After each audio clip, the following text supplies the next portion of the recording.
everyone. Myself Achal Pandey and I am a first year MBBS student in SVN GMC Yavatmal. मैं आज आपको बताने वाली हूँ बायोलॉजी के बारे में कि बायोलॉजी में क्या टेक्निक्स यूज़ करनी चाहिए जिससे आप अपने मार्क्स को बहुत ज़्यादा इम्प्रूव कर सकते हैं. क्योंकि बायोलॉजी मोस्ट स्कोरिंग सब्जेक्ट होना चाहिए क्योंकि वो 720 में से 360 मार्क्स आपके बायोलॉजी में आप इजीली स्कोर कर सकते हैं. तो उसके लिए सबसे पहले तो एनसीईआरटी पढ़ना चाहिए जो कि मोस्ट इम्पॉर्टेंट है सारे सब्जेक्ट के लिए.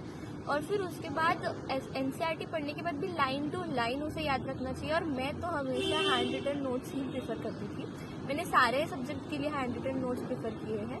और आपको बहुत ज़्यादा जितने मतलब आप जैसे एक टॉपिक पढ़ते हो फिर उसके बाद उसमें हर एक वर्ड पे ध्यान देना चाहिए. और हर एक वर्ड पे ध्यान देने के लिए आपको बहुत सारे एमसीक्यू सॉल्व करने चाहिए. जैसे अगर आप बहुत सारे एमसीक्यू सॉल्व करेंगे तो उससे आपको पता चल जाएगा कि अच्छा मेरा ये पैराग्राफ में ये लाइन में थोड़ा प्रॉब्लम है तो मुझे वो याद करना चाहिए. और जैसे अगर आप पेपर की बात करें बायोलॉजी में जब हम पेपर देखते हैं तो मोस्ट ऑफ द चीज़ें ऐसी रहती है जो हमें सडनली याद नहीं आती है पेपर के वक्त पे, या फिर हम भूल जाते हैं, या फिर हमें कभी मतलब ऐसा होता है कि याद था बट कुछ गलत लगा दिया पेपर की टेंशन की वजह से. और पेपर का तो टेंशन बिल्कुल नहीं लेना चाहिए. जितने भी मार्क्स है बस ये इंश्योर करना चाहिए कि हमारे जो मार्क्स है वो कॉन्सिक्वेंटली बढ़ने चाहिए, कम नहीं होने चाहिए. और बायोलॉजी तो मतलब बढ़ने ही चाहिए.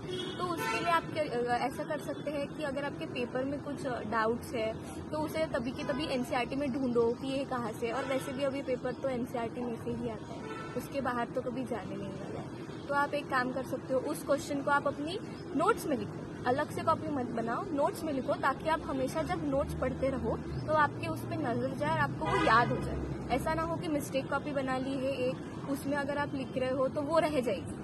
क्योंकि अगर आप नोट्स बना रहे हो तो उसे ही पढ़ना है, तो उसे पढ़ोगे तो आपको कैसा लगेगा कि आप उसे बार बार देख पाएंगे, तो आपको वो चीज़ें याद हो जाएगी और आपकी मिस्टेक्स भी कम होते जाएंगे धीरे धीरे. और अगर आप और ज़्यादा मार्क्स इंक्रीज करना चाहते हैं तो आप उसमें ये भी कर सकते हैं कि अलग अलग पेन से लिखें ताकि पिक्टोरल मेमोरी बनाए. वैसे तो अभी इतना टाइम नहीं होता है लेकिन आप नोट्स बना सकते हैं इजीली. और आप उसे कलर पेन से लिखेंगे, थोड़ा सा अट्रैक्टिव लिखेंगे तो आपकी पिक्टोरल मेमोरी बहुत ज़्यादा शार्प हो जाएगी, जिसकी वजह से आपको याद आ जाएगा कि अच्छा इस पेज पे ये लिखा था और हमें वही मतलब पूरी लाइन याद आ जाती है कि हमने किस पेज पे किस कलर से लिखा हुआ. तो आप वैसे भी ट्राई कर सकते हैं. और ऑल द बेस्ट.